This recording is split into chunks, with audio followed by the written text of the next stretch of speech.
टुन्नी बहन, तुमने ये इतने बड़े सेब का घर कैसे बना लिया? हम सबके लकड़ियों से बने घर तो हवा के कारण टूट गए। अब हम क्या करें? चंपकवन जंगल में बारिशों का मौसम आने ही वाला था। सभी पक्षी काफी चिंतित थे क्योंकि उन सब ने अभी तक अपना घर नहीं बनाया था। चलो भाई चलो, जल्दी से लकड़ियां ढूंढ कर अपने लिए अच्छा सा मजबूत घोंसला बना लेता हूँ, ताकि आने वाली बारिश में आराम का जीवन जी सकूंगा। ओह, ये मौसम भी ना मेरा काम बढ़ा देती है। कोई उपाय भी तो नहीं है। आखिर घोंसला तो बनाना ही पड़ेगा। चलो चलता हूँ लकड़ियां ढूंढने के लिए। ओह, सारे पक्षी लकड़ियां ढूंढने निकल पड़े हैं। मुझे भी जाना पड़ेगा, नहीं तो सारे मजबूत लकड़ियां खत्म हो जाएंगी। बेटा, तुम घोंसले में ही रहना, मैं जल्द लकड़ियां ढूंढकर वसा जाऊंगी। मैं कई दिनों से लकड़ियां ढूंढने जाती हूँ, पर अच्छी और मजबूत लकड़ियां मिल ही नहीं रही। आज थोड़ा जल्दी जाती हूँ, क्योंकि बारिश का मौसम शुरू होने से पहले ही मुझे अपना घोंसला बनाना होगा। फिर टुन्नी चिड़िया वहां से लकड़ियां ढूंढने निकल जाती है। दूसरी ओर कबूतर लकड़ियां ढूंढ रही होती है। अरे वाह, मेरी किस्मत तो बहुत अच्छी है, मुझे इतनी जल्दी इतने मजबूत लकड़ियां मिल गई। कबूतर लकड़ियां लेकर चली जाती है और अपने लिए एक सुंदर सा मजबूत घोंसला बनाती है। तोता भी उड़ता उड़ता लकड़ियां ढूंढ रहा होता है। तभी उसे एक जगह लकड़ियां दिखाई पड़ती है। चलो, आखिरकार मुझे भी लकड़ियां मिल ही गई। अब मैं अपने और अपने बच्चों के लिए एक प्यारा सा घर बनाऊंगा और बारिश के मौसम का मजे लूंगा। तोता उन लकड़ियों से एक पेड़ पर घर बनाने लगता है। कुछ देर में तोता एक अच्छा और मजबूत घर तैयार कर लेता है। टुन्नी चिड़िया दिन भर लकड़ियां ढूंढ रही थी, पर उसे अब तक कहीं लकड़ियां नहीं मिली थी।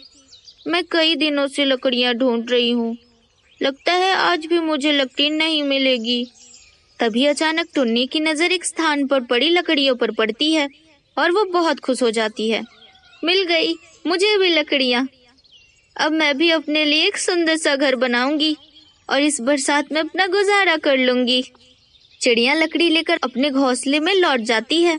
माँ, आज आपने हम लोगों के लिए खाने में क्या लाया है?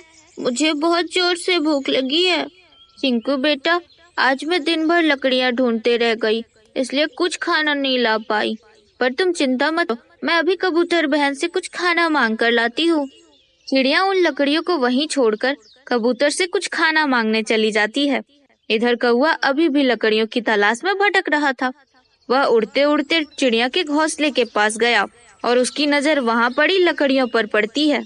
मैं दिन भर लकड़ियां ढूंढते ढूंढते परेशान हो गया हूँ और लकड़ियां भी नहीं मिली। जंगल में सारे पंछी को लकड़ियां मिल गई और वे सारे अपने अपने घर भी बना लिए। एक ये चिड़िया बची थी, इसको भी लकड़ियां मिल गई। पर यहाँ सिर्फ चिड़िया के बच्चों और उनके लकड़ियां हैं। अच्छा मौका है, मैं इन लकड़ियों को चुरा लेता हूँ। कौवा चिड़िया की लकड़ियां चुरा कर ले जाता है। चिड़िया जब वापस आती है तो वहां पर वो लकड़ियों को नहीं देखती है। तो चिंकू बेटा, मैंने जो लकड़ी लाकर रखी थी वो कहाँ है? माँ, वो तो कालू कौवा आकर ले गया। चिड़िया कौवे के पास जाती है। कालू, तुमने मेरी लकड़ियां क्यों चुरा ली? कितनी मेहनत से मैंने लकड़ियां ढूंढी थी, मेरी लकड़ियां मुझे वापस कर दो। चल हट, बड़ा आई लकड़ी लेने वाली। मैंने ये लकड़ियां जंगल के दूसरी तरफ से लेकर आया हूँ। लकड़ियां मेरे हैं। चिड़िया समझ गई कि कालू अब लकड़ियां वापस नहीं देगा। वह उदास होकर अपने घोंसले में वापस लौट आई। जंगल में सभी पक्षियों ने अपना अपना मजबूत घर बना लिया था, लेकिन टुन्नी चिड़िया को लकड़ियां नहीं मिलने के कारण वह अपना घर नहीं बना पाई थी। एक दिन अचानक जंगल में बहुत तेज बारिश शुरू हो जाती है। सभी पक्षी अपने अपने घर में आराम से रह रहे होते हैं, पर टुन्नी चिड़िया अपना घर अब तक नहीं बना पाई थी, इसलिए वह अपने बच्चों के साथ बारिश में भीग रही होती थी। अरे, अब मैं क्या करूं? बारिश तो शुरू हो गई। इस तरह अगर बारिश में भीगती रही तो मेरे बच्चे तो बीमार हो जाएंगे। मुझे कुछ ना कुछ तो करना ही होगा। तभी चिड़िया की नजर एक पेड़ पर पड़ी। जो बीच में थोड़ा सा खोखला रहता है। चिड़िया अपने बच्चों को पेड़ के उस खोखले में लेकर रख देती है। पेड़ में जो खोखला था बहुत ही छोटा था, इसलिए अंदर सिर्फ उसके बच्चे ही आ पाते हैं और चिड़िया रात भर बारिश में भीगती रहती है। सुबह तक बारिश छूट जाती है, लेकिन चिड़िया की तबीयत खराब हो जाती है। वह दवा लेने चील वैद्य के पास जाती है। चिड़िया देखती है कि चील वैद्य एक बहुत बड़े तरबूज में घर बनाकर रह रहे होते हैं। टुन्नी चिड़िया, तुम तो बहुत बीमार लग रही हो। हाँ हाँ चील वैद्य जी, मैं बहुत बीमार हूँ, इसलिए मैं आपके पास दवाई लेने आई हूँ। टुन्नी, मुझे लगता है तुम बारिश में भीगी हो, इसलिए तुम्हारा तबीयत बिगड़ गया है। ये पहला बारिश है, इससे तुम्हें बचकर रहना चाहिए। हाँ चील वैद्य जी, मैं भीग गई थी क्योंकि घर नहीं था ना मेरे पास। मैं घर बनाने के लिए बहुत दिनों से लकड़ियों की तलाश कर रही थी, पर मुझे कहीं भी लकड़ियाँ नहीं मिल रही थी। बहुत मुश्किल से जब मुझे लकड़ियाँ मिली तो कालू कौवे ने मेरी सारी लकड़ियाँ चुरा ली, इसलिए मैं घर नहीं बना पाई और कल भीग गई थी। टुन्नी चिड़िया, तुम एक काम करो, मेरे पास एक जादुई पानी है। तुम वो जादुई पानी किसी भी पेड़ की जड़ में डाल देना, फिर तुरंत ही उस पेड़ का कोई भी फल बड़ा हो जाएगा। फिर तुम उस फल को अंदर से खोखला कर उसमें घर बना लेना और उसमें पूरी बारिश गुजारा करना, जैसा मैंने ये तरबूज का घर बनाया है। फिर टुन्नी चिड़िया वो पानी लेकर चली जाती है। टुन्नी उस पानी को एक सेब के पेड़ के जड़ में डाल देती है। तभी देखते ही देखते उस पेड़ एक सेब बहुत ही बड़ा जाता है। फिर टुन्नी चिड़िया उस बड़े सेब को खोखला के घर की तरह बना लेती है और फिर उसमें रहने लगती है। एक दिन बहुत ही तेज बारिश हो जाती है। इस बार बारिश इतनी तेज होती है कि लकड़ियों से बने पक्षियों का घर टूट जाता है और सभी पक्षी बारिश में भीगने लगते हैं, पर टुन्नी आराम से अपने सेब वाले घर में रह रही होती है। इसे देखकर सभी पक्षी टुन्नी चिड़िया के पास आते हैं। टुन्नी बहन, तुमने ये इतने बड़े सेब का घर कैसे बना लिया? हम सबके लकड़ियों से बने घर तो हवा के कारण टूट गए,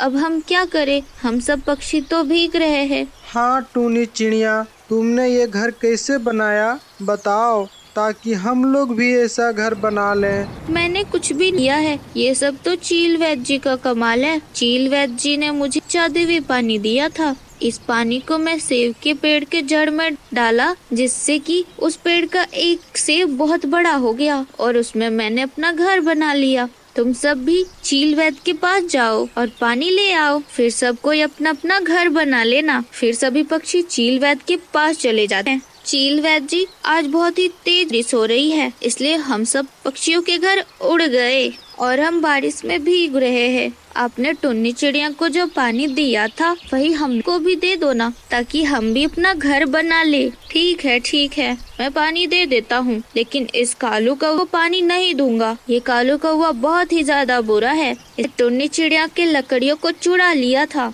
और उसी के कारण वो रात भर बारिश में भीगती रही। तभी टुन्नी चिड़िया एक रात बारिश में भीगी और भीगने के कारण वो बीमार पड़ गई। जब ये कालू कौवा एक रात पानी में भीगेगा तब से पता चलेगा। तुम सब ये ले जाओ पानी। फिर तो और कबूतर पानी लेकर चले जाते हैं। अब सभी पक्षी अपने अपने फलों वाले घर में आराम से रहने लगे और कालू कौवा एक डाली पर बैठकर पूरी रात भीगता रहा। और कालू कौवे को अब समझ में आ जाता है कि गलत काम का गलत नतीजा होता है।